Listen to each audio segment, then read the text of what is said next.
Chapitre 14. Vers Ganymède en passant par le Soleil.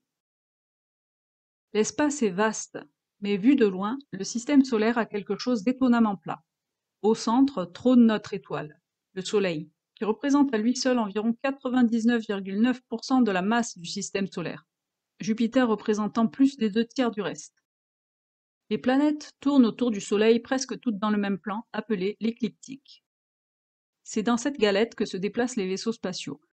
À la manière de sentiers balisés, la navigation y est plus sûre. Les lieux de ravitaillement sont proposés aux endroits les plus stratégiques et où l'on peut profiter d'une meilleure connexion au réseau, que ce soit les réseaux de communication subéthériques ou pour les instruments de bord. Mais certains, pour aller plus vite, ou plus souvent pour éviter d'être repérés, quittent cette zone pour emprunter des trajectoires moins conventionnelles. En somme, ils font du hors-piste, et c'est cette solution que Lucky soupçonnait Anton d'avoir choisie.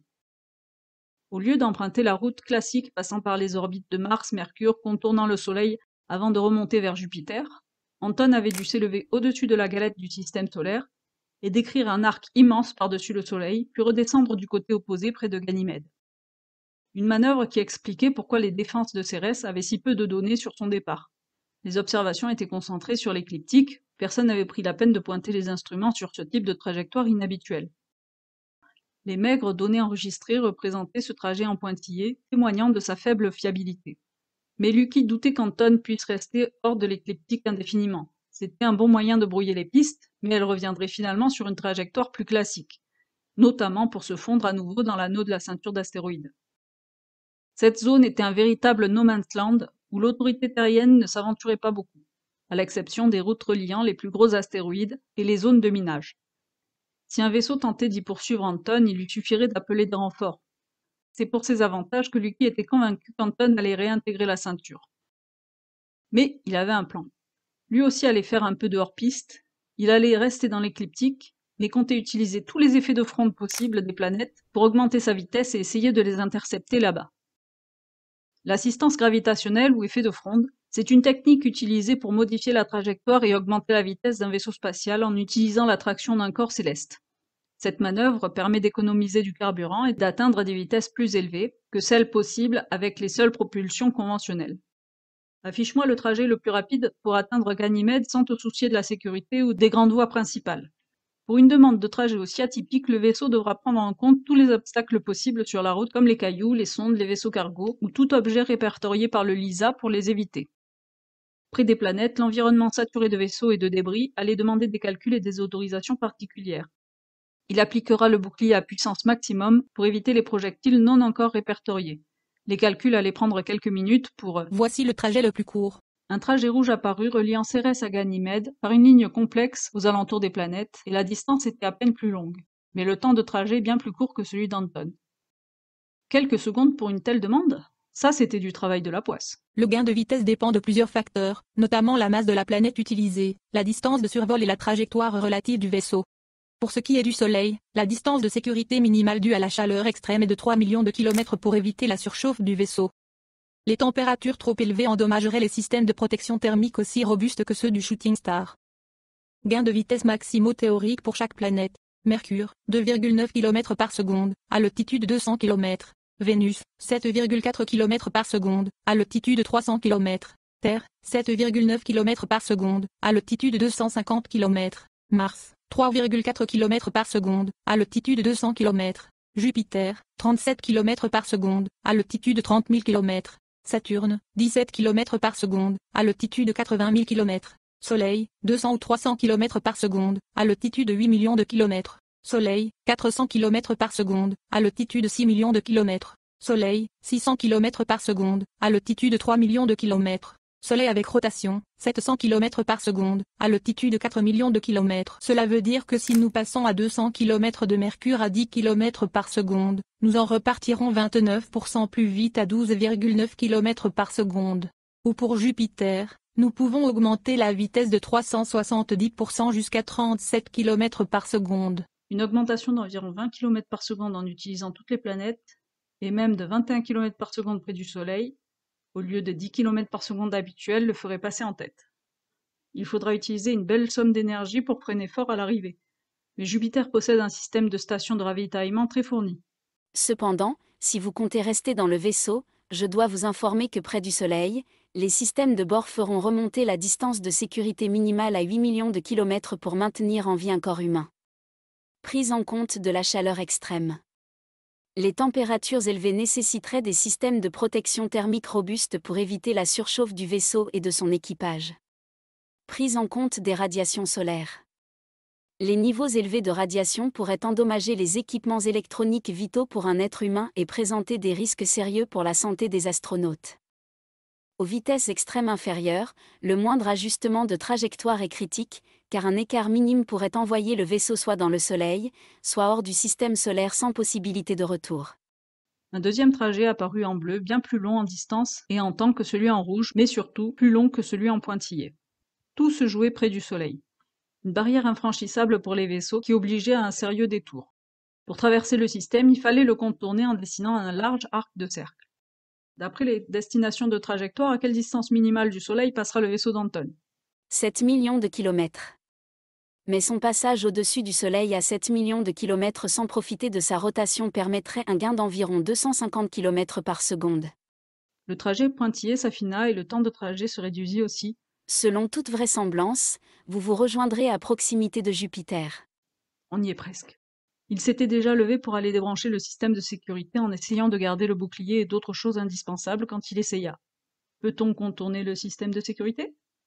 Cela n'est pas possible. Mais les commandes vocales ajoutèrent d'un ton brouillé. Que demandez-vous précisément?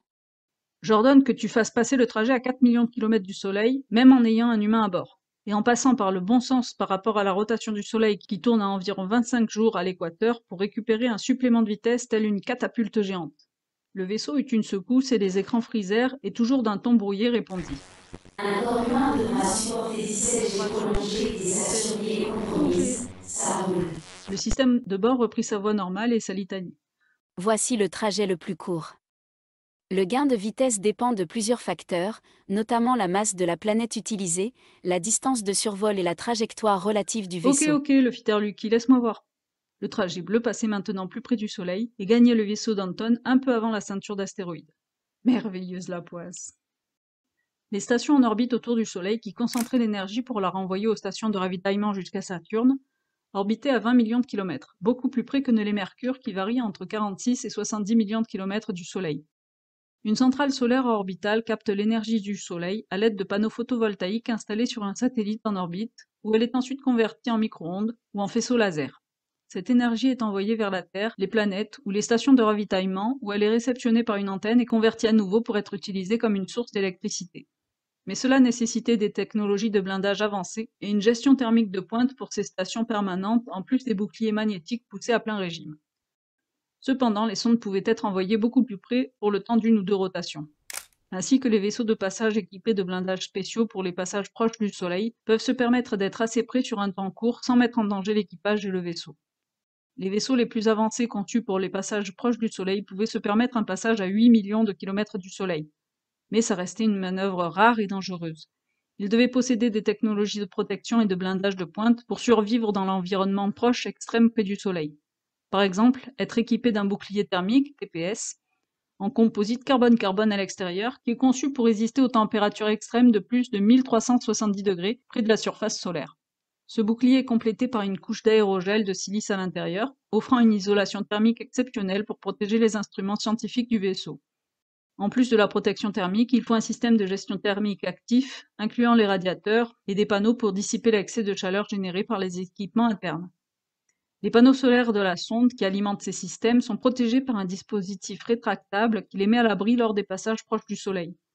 Pour résister aux radiations solaires intenses, le vaisseau doit posséder un système de blindage conçu pour protéger ses instruments, garantissant leur bon fonctionnement même dans des environnements de haute radiation. En outre, il doit aussi être équipé de systèmes de refroidissement avancés pour maintenir une température optimale pour les composants sensibles. Ces technologies innovantes permettent aux vaisseaux dernière génération de s'approcher à des distances inédites du Soleil. Le problème d'aujourd'hui était clair. Cérès se trouvait de l'autre côté du Soleil, tandis que Jupiter et la Terre étaient presque diamétralement opposés de l'autre côté. Lucky était déterminé à maximiser l'efficacité de son trajet. Il poussa le Shooting Star à fond et fut plaqué contre son siège. Le biosuite lui serrait les jambes et le torse, et ses mouvements restaient difficiles à effectuer. Il gardait un œil sur les écrans de contrôle et anticipait chaque arrivée vers une nouvelle planète. Il devait se trouver bien positionné dans son siège car les effets de fronde allaient lui faire prendre des jets désagréables qu'il allait devoir supporter. Passé Mercure, Lucky dut activer la polarisation maximale de l'écran, se préparant à enclencher les filtres avant son rapprochement du Soleil qui se faisait imminent. Le dosimètre, le détecteur de radiation, commençait à augmenter son grésillement et les niveaux de radiation à ondes courtes atteignaient des seuils préoccupants. Il enclencha le système de dissipation maximale pour se protéger du Soleil qui allait lui coûter en énergie. Mais le vaisseau avait suffisamment de réserve pour atteindre Jupiter et même Saturne.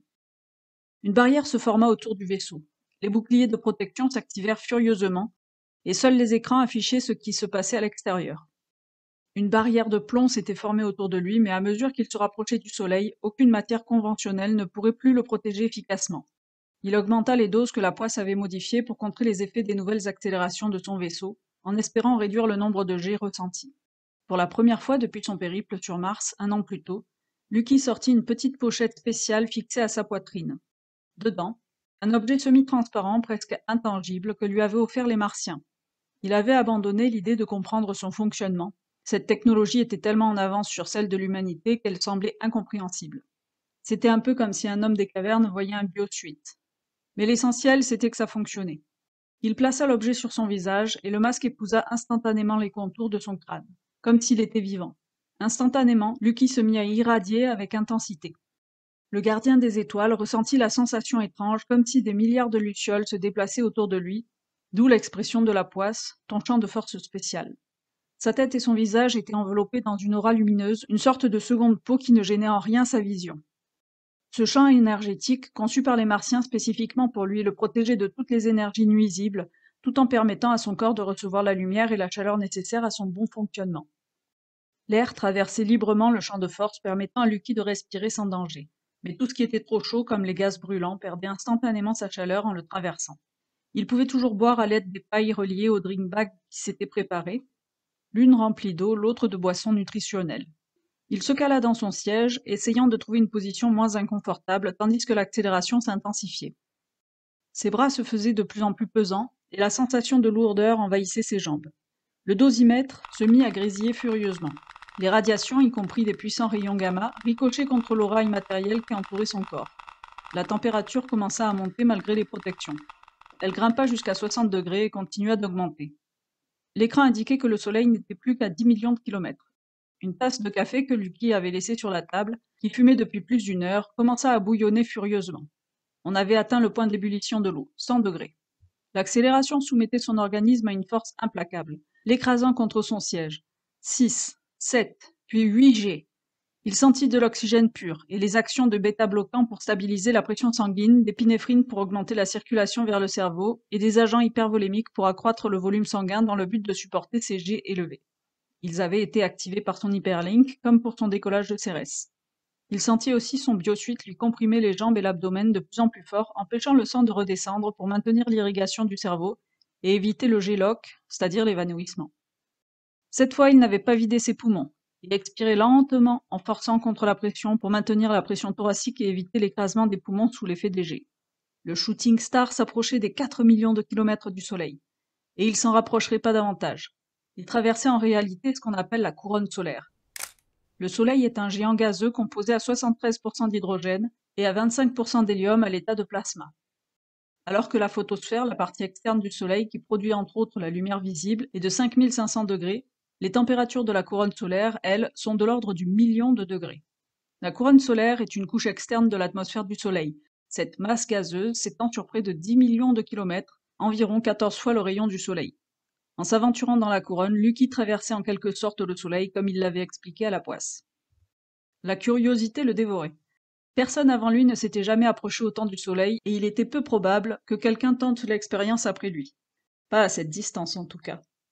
Il articula avec difficulté. « Affiche-moi le Soleil sous toutes ses longueurs d'onde. » Ça voulait dire en lumière visible, comme était affichée présentement la photosphère, mais aussi en rayons X, en infrarouge, en ultraviolet, etc. Ces images du Soleil révélèrent un large spectre de longueurs d'onde invisibles à l'œil nu, captées par les instruments spécialisés. La plupart de ces lumières sont invisibles à nos yeux, et les instruments convertissent ces longueurs d'onde en une image perceptible par l'humain. Et la lumière est coloriée en un arc-en-ciel de couleurs. À mesure que les couleurs balayent la surface du Soleil, Lucky peut remarquer à quel point une même région du Soleil peut apparaître différemment. Cela s'explique par le fait que chaque longueur d'onde de lumière représente des matériaux solaires à des températures spécifiques. Chaque longueur d'onde fournit des informations sur différentes composantes de la surface et de l'atmosphère du Soleil, permettant ainsi aux scientifiques de dresser un portrait complet de notre étoile en perpétuel changement. Par exemple, la lumière jaune de 6000 angstroms provient généralement de matériaux chauffés à environ à 6000 degrés, ce qui correspond à la surface du Soleil. La lumière extrême ultraviolette de 84 angstroms, qui est généralement coloriée en vert dans les images, émane d'atomes chauffés environ 6,3 millions de degrés. Et elle est particulièrement utile pour observer les éruptions solaires, qui atteignent ces températures extrêmes. En analysant le Soleil à travers ces différentes longueurs d'onde, les scientifiques peuvent suivre le déplacement des particules, ainsi que de la chaleur à travers l'atmosphère solaire. Le spectacle qui s'offrit à lui s'imprima à jamais dans sa mémoire. À cette distance, il semblait 20 fois plus grand que depuis la Terre, couvrant une portion du ciel 4 fois plus étendue. Deux immenses taches solaires crevaient cette mer de feu, sombre abîme où plongeaient des filaments incandescents, tourbillonnant avant de disparaître dans ce gouffre de ténèbres. Les taches solaires sont des zones plus froides que la surface du Soleil. Elles apparaissent sombres en contraste en fait avec la photosphère, bien qu'elles resteraient extrêmement lumineuses si elles étaient isolées. Elles fonctionnent comme des cyclones et se composent d'une ombre centrale, environ 4000 degrés, et d'une pénombre plus chaude, 4700, avec un diamètre souvent supérieur à 2 fois celui de la Terre. Des vagues d'activité palpitantes ondulaient sous ses yeux. Ce n'était pas la rotation du Soleil de 7000 km/h, c'était le shooting star lui-même qui, filant à une vitesse prodigieuse, lui permettait d'observer en temps réel les turbulences. La photosphère, qui produit surtout la lumière visible à l'œil humain, est maculée d'une granulation qui donne l'aspect d'une peau d'orange. Ces forces de convection forment ces cellules de Bénard. Ce sont des sphères d'environ 1000 km de diamètre, composées de gaz chaud remontant vers la surface à près de 500 mètres par seconde. C'est ça qui lui donne cet aspect. Arrivées à la surface, elles irradient leur énergie et, une fois refroidies, replongent dans l'étoile. Chaque sphère de granulation dure 8 minutes en moyenne. On aurait dit une marmite bouillonnante, un phénomène identique, mais à une échelle infiniment plus grande. D'immenses jets de gaz rouge s'élevaient du soleil sombre sur la mer de lumière qui les entourait. Des protubérances déployèrent leur langue pourpre sur le fond noir du cosmos. Elles s'étiraient dans d'infinis mouvements, dessinant des formes irréelles colossales. Chacune d'elles aurait pu engloutir une dizaine de planètes comme la Terre, et cette dernière se perdrait sans un bruit dans une simple tache solaire. À sa gauche, le shooting star avait évité une protubérance solaire qui venait d'éclater. Une grande partie de la matière solaire n'a pas réussi à s'échapper de l'attraction gravitationnelle du Soleil et est retombée à sa surface. Ces protubérances, appelées filaments lorsqu'elles sont visibles sur le disque solaire plutôt qu'à l'horizon, sont des nuages instables de matière solaire maintenus en suspension au-dessus de la surface par les forces magnétiques complexes du Soleil. Elles se disloquent souvent en quelques jours. Lucky voyait défiler toutes les 12 secondes cette protubérance enregistrée dans une longueur d'onde de 304 angstroms, un type de lumière ultraviolette normalement invisible à l'œil humain, mais captée ici par les instruments de bord. Un peu plus loin, une immense boucle de plasma chaud s'élevait dans l'atmosphère, atteignant plusieurs centaines de milliers de kilomètres de hauteur. À mesure que le plasma perd de l'énergie et qu'il se refroidit, il devient de plus en plus dense et est attiré par la gravité du Soleil. Il retombe alors en suivant des lignes de champs magnétiques, sous forme de filaments incandescents, donnant l'impression d'une pluie de feu qui plonge vers la surface solaire. Ces filaments brillent intensément dans les longueurs d'onde ultraviolettes et rayons X, révélant des traînées lumineuses qui serpentent le long des arches magnétiques avant de s'écraser dans la chromosphère. Contrairement aux averses terrestres, cette pluie est constituée de plasma à des températures de plusieurs dizaines de milliers de degrés, et elle tombe à des vitesses pouvant atteindre des centaines de kilomètres par seconde. Même si ces images provenant d'un écran n'étaient pas dangereuses pour lui, il y avait quelque chose de vertigineux à observer le Soleil d'aussi près, à réaliser combien la Terre et tout ce qui s'y trouvait paraissaient dérisoires face à une telle puissance. Arrivé à 4 millions de kilomètres du Soleil, là où son accélération était maximale, sa vision se rétrécit. D'abord, un voile gris comme si un brouillard s'étendait sur son champ de vision. Il tenta de bouger dans un ultime effort, mais le voile noir tomba brutalement. Plus de cockpit, plus de soleil, seulement le néant. Pendant quelques secondes interminables, son cerveau privé de sang oxygéné s'éteignit comme une lumière qu'on coupe. Son corps était là, figé, soumis aux lois impitoyables de la physique, mais lui n'était plus conscient. Le Géloc est un ennemi silencieux, il frappe en quelques secondes. Lorsque le soleil fut enfin derrière lui, la pression se relâcha doucement, réduisant léger. Son sang reflua vers son cerveau, Une explosion de sensations revint, accompagnée d'un violent vertige. Son cœur battait à tout rompre. Il haletait, désorienté. Où il était, il lui fallut plusieurs secondes pour reconnecter les informations. Ah oui, le soleil, le trajet, les pirates, et la conscience qu'il venait d'échapper à une perte totale de contrôle. Le shooting star s'éloignait rapidement après avoir contourné le soleil. Il attendit de se trouver suffisamment loin pour retirer son champ de force et le rangea. Malgré la distance grandissante avec le soleil, le système de refroidissement luttait encore contre l'accumulation de chaleur. L'eau potable était toujours brûlante, et il y avait une forte odeur de manger dans tout le vaisseau. Sûrement les conserves qui avaient gonflé et explosé sous l'effet de la pression des liquides partiellement vaporisés. Lui qui leva les yeux vers le soleil, désormais plus uniforme et de plus en plus petit. Ses taches sombres et ses protubérances tourbillonnantes s'étaient estompées. Un frisson le parcourut en prenant conscience de l'exploit qu'il venait d'accomplir. Lorsqu'il atteignit la Terre, il s'attarda à contempler la planète bleue. Des contours familiers, les continents émergés, des nuages tourbillonnants. Un instant de vague nostalgie l'envahit. Mais il chassa aussitôt cette pensée. Il n'avait pas le luxe de s'attarder sur le passé. L'avenir de milliards d'êtres humains en dépendait. Cette humanité, née sur un seul monde, avait désormais essaimé à travers tout le système stellaire. Et bientôt la Terre ne fut plus qu'un point lointain. En approche de la ceinture d'astéroïdes, Lucky réduisit la vitesse du vaisseau. Il le fit pivoter à contresens de la trajectoire et poussa les moteurs à pleine puissance un bon moment pour ralentir. Lucky pénétra dans la ceinture d'astéroïdes avant de poursuivre vers Jupiter, véritable système solaire miniature dont il faisait partie intégrante. Avec ses 4 lunes géantes, il aurait pu contenir toutes les autres planètes du système solaire. 3 d'entre elles, Io, Europe et Callisto, rivalisaient en taille avec la Lune. Ganymède, elle, dépassait même Mercure, frôlant la dimension de Mars. Autour de ces titans gravitaient une centaine d'autres lunes, certaines mesurant quelques centaines de kilomètres, d'autres à peine plus que des rochers dérivant dans l'espace. À travers les écrans, Lucky observait Jupiter se préciser. Le globe jaune strié de bandes oranges se détachait, dominé par une immense grande tache rouge, un anticyclone plus vaste que la Terre elle-même, qui dure depuis quelques siècles. 3 des principales lunes, dont Ganymède, se trouvaient du même côté de la planète, tandis que la 4e orbitait à l'opposé. Depuis près d'un jour, il avait rétabli la communication avec le QG du Conseil sur la Lune. Ses capteurs scrutaient l'espace, traquant un vaisseau bien précis. Il en détecta plusieurs, mais aucun ne correspondait à sa cible. Il patienta, scrutant les données, jusqu'à ce qu'une signature énergétique caractéristique des Siraliens apparaisse sur ses écrans. Son attente fut enfin récompensée. Un signal ténu capta son attention. Un vaisseau encore distant de 30 millions de kilomètres. Lucky modifia sa trajectoire pour l'intercepter. Peu à peu, le signal se précisa. À 160 000 km, il distingua un point lumineux. À 16 000 km, il en reconnut les contours. C'était le vaisseau d'Anton. Lorsqu'ils ne furent plus qu'à 1600 km l'un de l'autre, alors qu'ils se trouvaient encore à 80 millions de kilomètres de Ganymède, Lucky envoya un premier message. Il intima à Anton l'ordre de faire demi-tour et de mettre le cap sur la Terre. À 150 km, Lucky reçut la réponse. Une explosion d'énergie secoua le shooting star. Les générateurs grincèrent sous la surcharge, et la structure trembla violemment comme si un vaisseau venait de lui rentrer dedans. Lucky blêmit. Le vaisseau d'Anton était bien plus armé que ce qu'il avait imaginé.